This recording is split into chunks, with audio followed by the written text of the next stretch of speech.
Hello student, এই ক্লাসটি BA honours GE1 যাদের সোশিওলজি আছে তাদের জন্য, এবং একই সঙ্গে এই ক্লাসটি BA program third semester DSC 1 এবং DSC 2 হিসাবে যাদের সোশিওলজি আছে তাদের জন্য। এই ক্লাসটিতে আমরা যে বিষয়টি নিয়ে আলোচনা করব সেটি হচ্ছে কনসেপ্ট অফ সোশ্যাল স্ট্রাটিফিকেশন, অর্থাৎ সামাজিক স্তরবিন্যাসের ধারণা বা সামাজিক স্তরবিন্যাসকে কিভাবে সংজ্ঞায়িত করা যায়। তো যেহেতু বিএ অনার্স সোশিওলজি এবং BA programme DSC 1 and 2 third সেমের সিলেবাসে এই টপিকটি কমন আছে, তাই এই ক্লাসটি আমি একসঙ্গে নিচ্ছি। তো আজকের আলোচনা হচ্ছে সামাজিক স্তরবিন্যাসের ধারণা বা সামাজিক স্তরবিন্যাসের সংজ্ঞা, এবং তার সঙ্গে আরও যেটি আছে সামাজিক স্তরবিন্যাসের, সেটি হচ্ছে সামাজিক স্তরবিন্যাসের বৈশিষ্ট্য। তো সামাজিক স্তরবিন্যাসের বৈশিষ্ট্যটি আমরা অন্য একটি ক্লাসে আলোচনা করব। তো যাই হোক, এই সামাজিক স্তরবিন্যাস কি এই সম্পর্কে ধারণাটা আমরা আলোচনা করি। তো এই সামাজিক স্তরবিন্যাস অর্থাৎ সমাজ ব্যবস্থায় এই স্তরবিন্যাসের ধারণাটি দেওয়া হয়েছে ভূবিদ্যা থেকে। সমাজতত্ত্ববিদগণ সমাজস্থ এই ব্যক্তিবর্গকে ক্রমোচ্চ স্তরভেদে বিন্যাস করার জন্য ভূবিদ্যার এই ধারণাটির সাহায্য গ্রহণ করেছেন। সমাজস্থ ব্যক্তিবর্গকে এই উঁচু নিচু পর্যায়ে বিভক্ত করাকেই বলে সামাজিক স্তরবিন্যাস। কোনো সমাজের সকল সদস্য কোনোভাবেই অভিন্ন স্তর বা পর্যায়ের অন্তর্ভুক্ত নয়। তাই মানব সমাজ স্বাভাবিকভাবেই বিভিন্ন স্তরে বিভক্ত, অর্থাৎ যে কোনো সমাজের সকল অধিবাসী বিভিন্ন স্তরে বিভক্ত। একেই বলে সামাজিক স্তরবিন্যাস। এই সমাজ ব্যবস্থার অন্তর্ভুক্ত ব্যক্তিবর্গকে বিভিন্ন স্তরে বা শ্রেণীতে বিভক্ত করলে তাদের মধ্যে গড়ে ওঠে ক্ষমতা ও মর্যাদার এক বিষয়।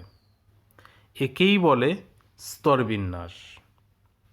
তো সামাজিক স্তরবিন্যাসের ধারণা বা বিভিন্ন সমাজবিজ্ঞানী এই সামাজিক স্তরবিন্যাসের সম্পর্কে সংজ্ঞা দিয়েছেন।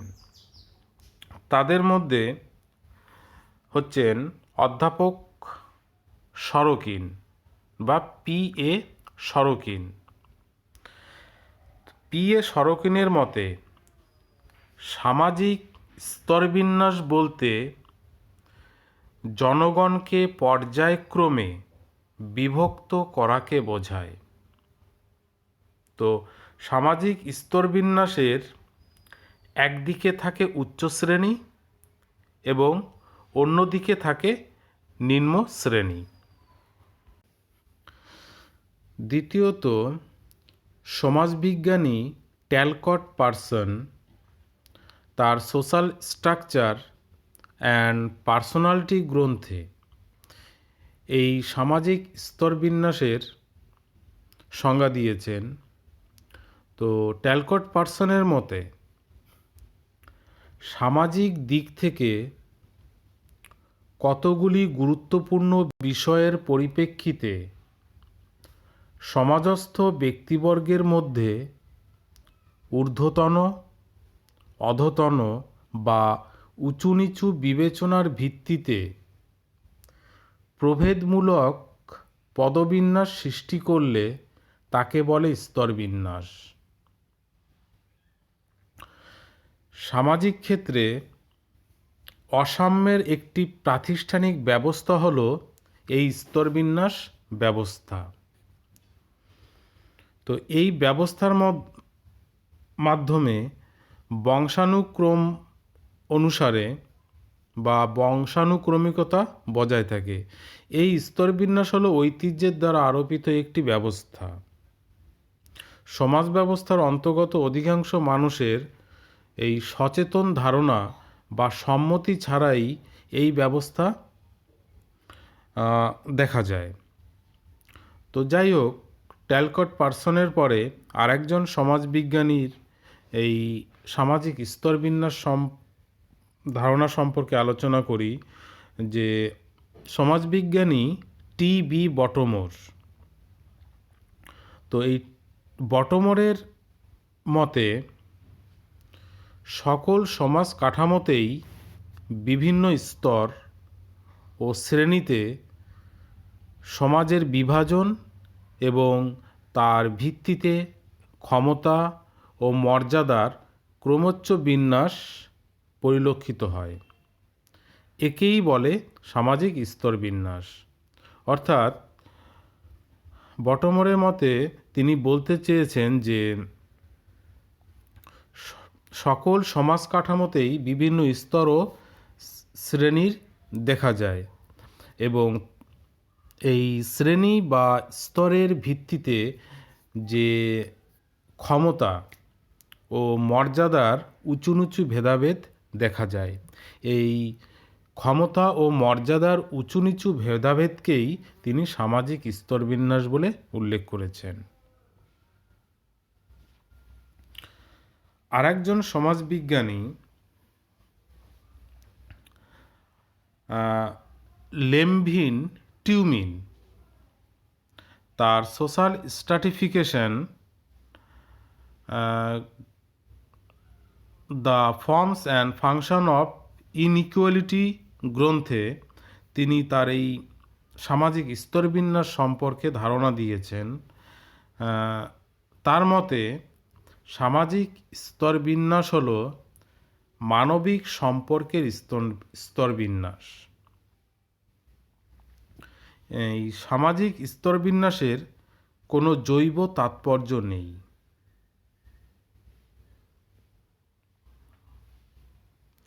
তো যাই হোক, বিভিন্ন সমাজবিজ্ঞানী তাদের মতন করে এই সামাজিক স্তরবিন্যাসের ধারণা দিয়েছেন। তো মোটামুটি আমরা যেটা বলতে পারি যে সামাজিক স্তরবিন্যাস হচ্ছে মানব সমাজে বা সমাজ কাঠামোর মধ্যে যে উঁচু নিচু ভেদাভেদ তাকেই সামাজিক স্তরবিন্যাস বলে আমরা পেয়েছি বা সমাজবিজ্ঞানীরা সে কথাই বলতে চেয়েছেন।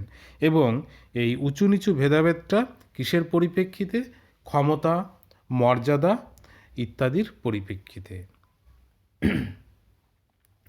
তো আরেকজন সমাজবিজ্ঞানী তিনি বলতে চেয়েছেন, জিসবার্ট বা পি. জিসবার্ট তিনি বলেছেন যে প্রাধান্য ও বশ্যতার পরিপ্রেক্ষিতে পরস্পর সম্পর্কযুক্ত স্থায়ী গোষ্ঠী বা শ্রেণীতে সমাজের যে স্তরবিভাগ হয় তাকেই বলে সামাজিক স্তরবিন্যাস।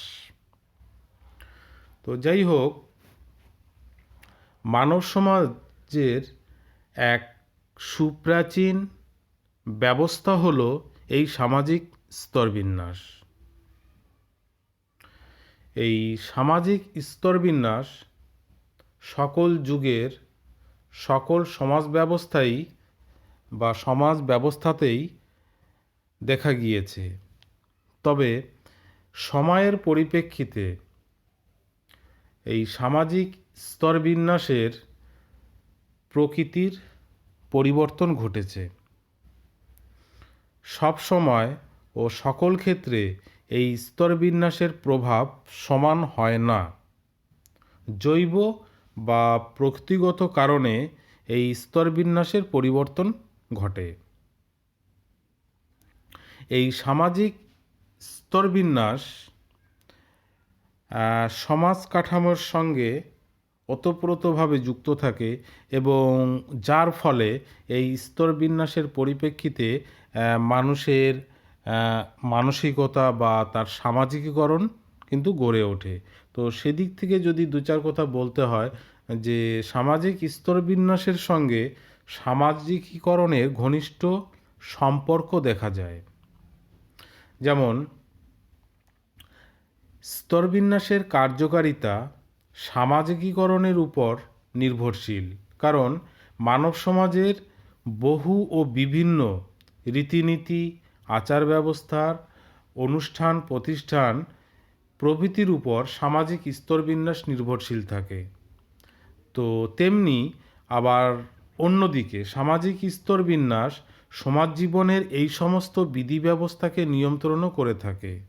ফলে মানুষের জীবনযাত্রা প্রণালীর সঙ্গে সংযুক্ত সুযোগ সুবিধা অথবা ব্যবস্থাদির ব্যাপারেও সামাজিক স্তরবিন্যাসের যে কার্যকরী প্রভাব সেটাকে কিন্তু অস্বীকার করা যায় না। এই সামাজিক ভূমিকা বা বৃত্তির পরিপ্রেক্ষিতে সকল সামাজিক গোষ্ঠী তার সদস্যদের স্বতন্ত্র করে থাকে।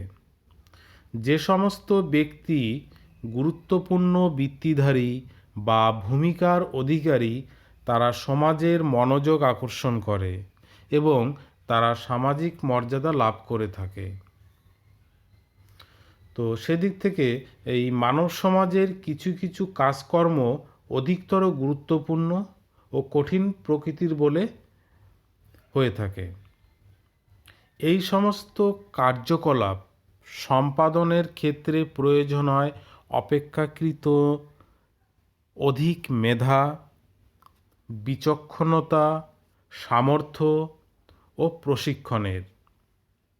তো অনেক সমাজবিজ্ঞানীর অভিমত অনুসারে এই সমস্ত গুণাবলী মানুষকে ওই সমস্ত কাজকর্ম সম্পাদনের জন্য আকর্ষণ করার প্রক্রিয়ায় সমাজে সৃষ্টি হয় সামাজিক স্তরবিন্যাস। এই সামাজিক স্তরগত পার্থক্যের পরিপ্রেক্ষিতে সামাজিক মর্যাদা ও ভূমিকা অভিন্ন হয়। সমাজের উচ্চ শ্রেণীর ব্যক্তিবর্গের সামাজিক ভূমিকা ও মর্যাদা সমাজের নিম্ন শ্রেণীর ব্যক্তিবর্গের সামাজিক ভূমিকা ও মর্যাদা থেকে আলাদা হয়। তো এদিক থেকে বিচার করলে এই সামাজিক স্তরবিন্যাস খাড়া করা একটি সিঁড়ির মতন বলে উল্লেখ করা যায়। অর্থাৎ সামাজিক স্তরবিন্যাস হলো একটি সামাজিক সিঁড়ি। এই সিঁড়ির যে যত উচ্চ ধাপে অবস্থিত সামাজিক সুযোগ সুবিধা ও মান মর্যাদা তার তত বেশি। সুতরাং সামাজিক স্তরবিন্যাসের সঙ্গে সামাজিক ভূমিকা ও সামাজিক মর্যাদা ওতপ্রোতভাবে সম্পর্কযুক্ত থাকে। তো যাই হোক, তো এই আলোচনা থেকে আমরা খুব সহজ এবং সরলভাবে বলতে পারি যে সামাজিক স্তরবিন্যাস হচ্ছে একটি সামাজিক প্রক্রিয়া, যে সামাজিক প্রক্রিয়াটাই সমাজের উঁচু নিচু ভেদাভেদ তৈরি করেছে। এই উঁচু নিচু ভেদাভেদ তৈরি হওয়ার পেছনে যে কারণগুলি আছে সেগুলি হচ্ছে ক্ষমতা, মর্যাদা ইত্যাদি। তো এই ক্ষমতা ও মর্যাদার দৃষ্টিভঙ্গি থেকে মানুষের মধ্যে যে বা মানুষ সমাজের মধ্যে যে উঁচু নিচু ভেদাভেদ দেখা যায় সেটিকে কিন্তু আমরা সামাজিক স্তরবিন্যাস বলে উল্লেখ করি। তো সামাজিক স্তরবিন্যাসের আলোচনা আজ এই অবধি। এর পরের ক্লাসে আমরা সামাজিক স্তরবিন্যাসের যে গুরুত্বপূর্ণ বৈশিষ্ট্যগুলি আছে সেই বৈশিষ্ট্য নিয়ে আলোচনা করব। Thank you.